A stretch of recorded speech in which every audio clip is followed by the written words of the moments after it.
గత వీడియోలో క్రైస్తవ మిషనరీలు భారతదేశ ప్రజల కోసం ఏం చేశారో మనం తెలుసుకున్నాం.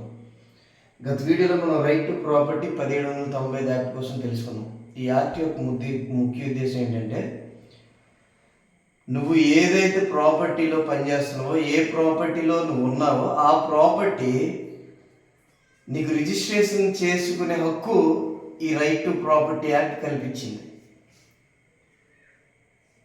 ఇది ఎవరు తీసుకొచ్చారంటే క్రైస్తవ మిషనరీలు మన కోసం పోరాడి తీసుకొని వచ్చిన యాక్ట్ ఇది. అదే రకంగా దారా యాక్ట్ 1879, దారా act 1879, Deccan agricultural reforms act.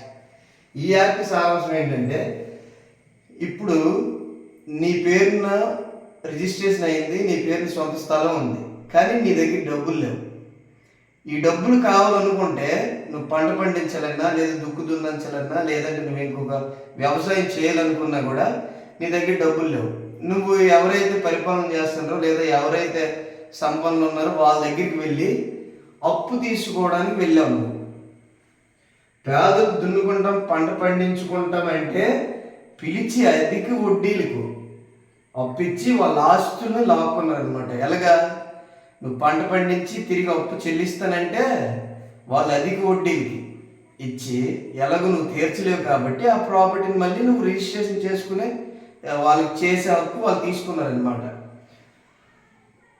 అప్పుడు క్రైస్తవ మిషనరీలు హైదరాబాద్ రాజు దగ్గరికి వెళ్ళి ఇన్ఫ్లుయెన్స్ చేసి, అంటే ఒత్తిడి చేసి, ఇది పద్ధతి కాదు, మీరు అంత ఎక్కువ వడ్డీకి అప్పులు ఇస్తే వాళ్ళు ఎలాగో కట్టలేరు కాబట్టి వాళ్ళ ఆస్తుని ఎలాగైనా తీసుకొని తిరిగి తీసుకొని రిజిస్ట్రేషన్ చేసుకోవాలనే ఒక ముఖ్య ఉద్దేశంతో వాళ్ళకి అధిక వడ్డీలకి ఇచ్చి మీరు వాళ్ళ ఆస్తుని తీసుకుంటున్నారని వాళ్ళకి హుకుం జారీ చేయడం జరిగింది.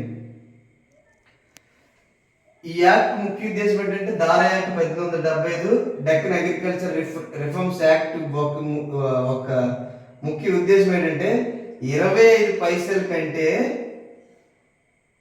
ఎక్కువ వడ్డీ తీసుకోకూడదని యాక్ట్ చేశారు. ఈ దారా యాక్ట్ ముఖ్య ఉద్దేశం ఏంటంటే 25 పైసల కంటే ఎక్కువ వడ్డీ తీసుకోకూడదని యాక్ట్ చేశారు.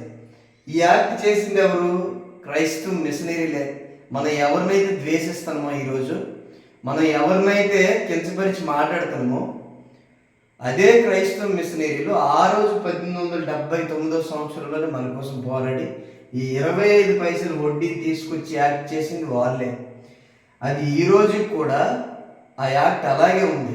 కావాలంటే మీరు చరిత్రలోకి వెళ్ళి ఈ దారా act 1879, Deccan agricultural reforms act కొట్టండి, లేదా ఆర్టీ యాక్ట్లో పెట్టుకోండి.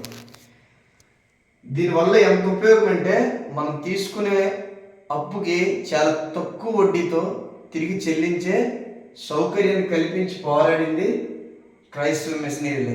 దయచేసి పూర్తిగా తెలుసుకొని క్రైస్తవులు కానీ క్రైస్తవ మిషనరీలను కానీ అవమానపరచడానికి ప్రయత్నం చేయండి. లేదా నిజంగా ఇవన్నీ తప్పు అనుకుంటే క్రైస్తవ మిషనరీని క్రైస్తవుల్ని అవమానపరచండి. Thank you.